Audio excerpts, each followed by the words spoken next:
Okay, when I say the word Viking, what pops into your head? Probably horned helmets, right? Brutal raids, big axes, bloodthirsty warriors. And yeah, that's definitely part of the story, but it's not even close to the whole picture. Today, we're going to get into the real story of the Vikings. So, what's the deal? Were they really just the sea monsters from medieval nightmares? Or were they something else entirely? Were they explorers, innovators, traders, even founders of nations? That's the big question we're tackling. And trust me, the answer is way more interesting than you think. Because here's the first big twist. The Viking Age didn't kick off because of some innate desire for violence. Nope. It started out of a desperate, grinding need to simply survive. This wasn't a choice they made. It was the only path available to them in the harsh world they called home. To really, really get the Vikings, you have to go back to where it all began. We have to understand the land that forged them. Pre-Viking Age Scandinavia. Life back in 8th century Scandinavia was rough. I mean, really tough. The land was choked with dense forests and carved up by these massive fjords. Trying to travel overland was a nightmare, and good farmland, forget about it. It was so scarce that local chieftains were constantly battling over the few good spots. With the land giving them next to nothing, they had no choice but to look to the one massive highway on their doorstep, the sea. And this right here is what changed everything. The Longship.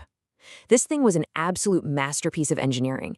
It was light, but incredibly strong, perfect for the brutal open ocean.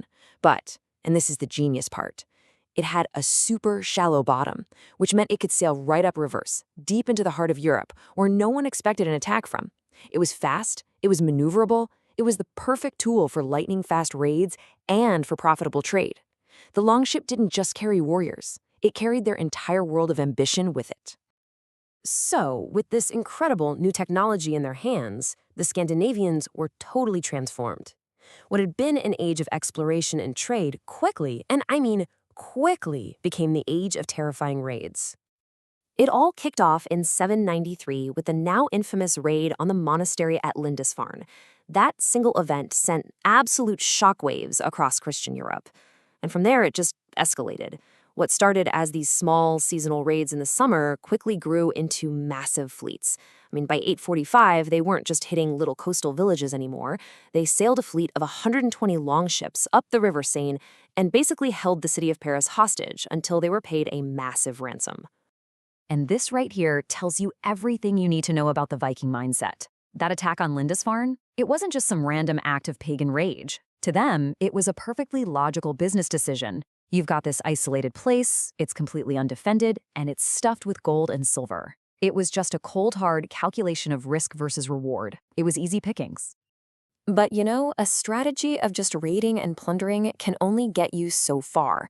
Sooner or later, you have to evolve. And that led to the single biggest transformation in the whole Viking Age, the shift from being raiders to becoming builders. I mean, really think about that for a second. For decades, they were Europe's seasonal terror. They'd show up in the summer, cause total chaos, grab their loot, and then they'd just leave.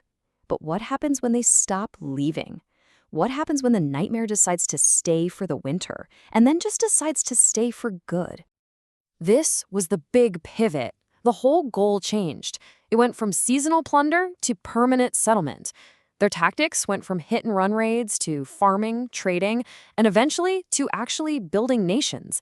They weren't just there to take anymore, they were there to stay. And here it is, the turning point, the year 850. For the very first time, a Viking army didn't pack up and go home for the winter. They stayed in England. And just like that, they went from being a seasonal pest to a year-round occupying force. The game had completely, totally changed. And they started putting down roots everywhere. They set up a fortified camp in Ireland that would eventually grow into the city of Dublin. Then in 865, the so-called Great Heathen Army landed in England, and they weren't there to raid. They were there to conquer. They ended up creating their own kingdom, known as the Danelaw. And in places like Ireland and Scotland, they started to merge with the locals, creating a whole new hybrid culture, the Norse Scales. So this whole transformation, from raiders to rulers, it took them to the absolute height of their power and influence. But here's the great irony. That very success, well, it also planted the seeds for their eventual end. Their reach was just staggering. In the east, they were known as the Varangians, or the Rus, and they literally laid the foundations for the future nations of Russia and Ukraine. In the glittering city of Constantinople, they were the Varangian Guard, the personal, elite bodyguards of the Byzantine emperor himself. And out west, in the North Atlantic, they were colonizing Iceland, Greenland, and even landing in North America. By the early 11th century, they were at their absolute peak. King Canute was ruling this massive North Sea empire, uniting England, Denmark, and Norway. But the end, it came so fast, and it all went down in one single dramatic year, 1066. First, the King of Norway launches the last great Viking invasion of England and gets defeated at the Battle of Stamford Bridge.